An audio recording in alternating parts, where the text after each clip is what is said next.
Okay, so we heard of someone who was black and white pretending to be fully white, and we heard of someone who was black and white pretending to be Indian. But have you heard of an African pretending to be Black American? Well, now you have.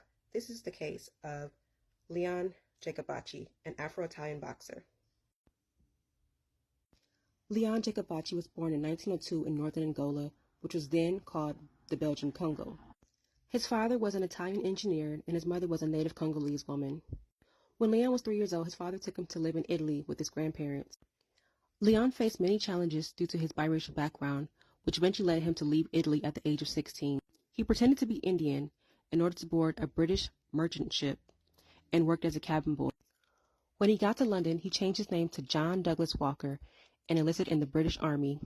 After being discharged from the Army in 1919, Leon assumed a new identity. He changed his name to Jack Walker and pretended to be a Black American. He got his new name from the American boxer Jack Dempsey. In 1920, he had his first boxing match, and he did well for a year in England, but after a fight with Ronald Todd, Leon moved to France. He won many matches in France as well, winning 14 out of 21 matches and having only one draw.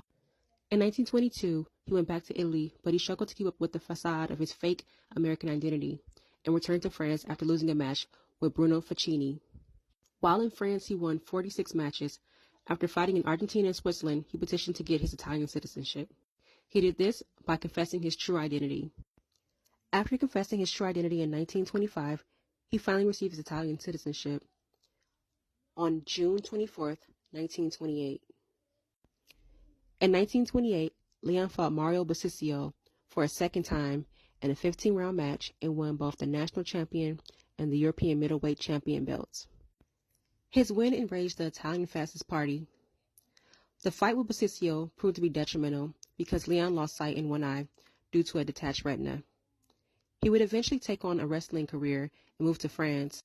By 1940, he and his Jewish wife, Berthe Salmon, was stuck in France during the invasion, so his wife had to change her name to Roquette to avoid being exposed as Jewish.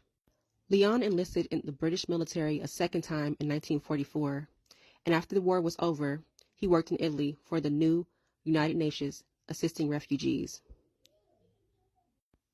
He also assumed small roles in Italian movies to make money in his old age. Unfortunately, after a long life lived, Leon Jacovacci passed away of heart disease on November 16, 1983, in Milan, Italy. He was considered by some to be the first Afro-Italian activist, and there's a documentary made about his life.